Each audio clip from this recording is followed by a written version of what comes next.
আসসালামু আলাইকুম বন্ধুরা, ওয়েলকাম টু কুকিং চ্যানেল আর রেসিপি হাউস। তো বন্ধুরা, আজকে আমি খুব সহজে পানির পরিমাণ সহ কীভাবে বোনা খিচুড়ি রান্না করতে হয় ওইটাই রেসিপিটাই শেয়ার করব।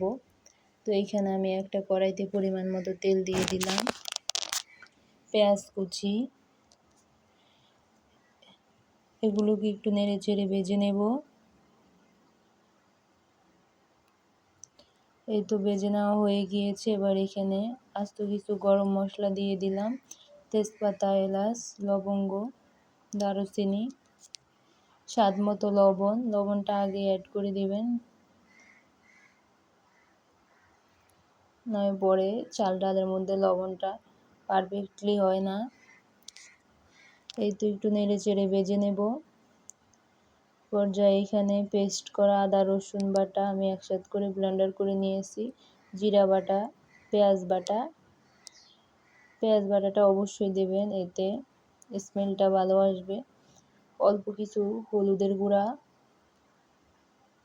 অল্প কিছু মরিচের গুঁড়া, কারণ এখানে কাঁচা মরিচ অ্যাড করব, গোলমরিচের জালটা বের হয়ে যাবে। লাল মরিচটা কমই অ্যাড করবেন। এবার একটু নেড়ে ছেড়ে নেব। এই তো একটা ডিম দিয়ে দিলাম, আপনারা চাইলে ডিম দিতে পারেন, না চাইলেও দিতে পারেন, সমস্যা নেই। তো এটা যেহেতু বোনা খিচুড়ি, এর জন্য মশলার সাথে ডিমটাকে ভালো করে গুটে নিয়েছি।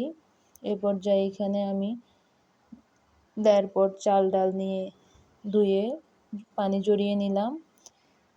এই পর্যায়ে এগুলোকে ভালো মতো নেড়ে চেড়ে ভেজে নেব। এই তো 5 মিনিটের মতো ভেজে নেবেন। আমার ভেজে নেওয়া হয়ে গিয়েছে, দেখতে পাচ্ছেন কালারটা কত সুন্দর আসছে।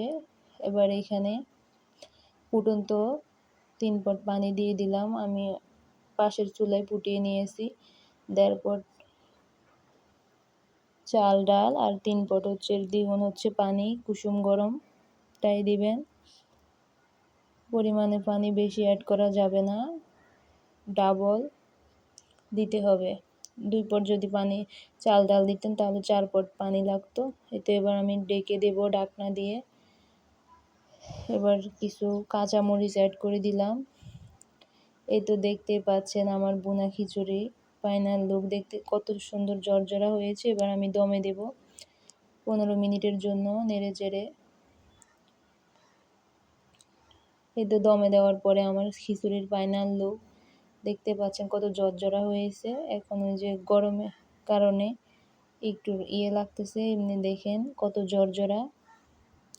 তো এই টিপসগুলো ফলো করে আপনারাও বাসায় রান্না করে দেখবেন। বোনা খিচুড়ি এভাবেই হবে রান্না করলে, ঠিক টিপসটা ফলো করলে। দেখেন কত সুন্দর হয়েছে। ভালো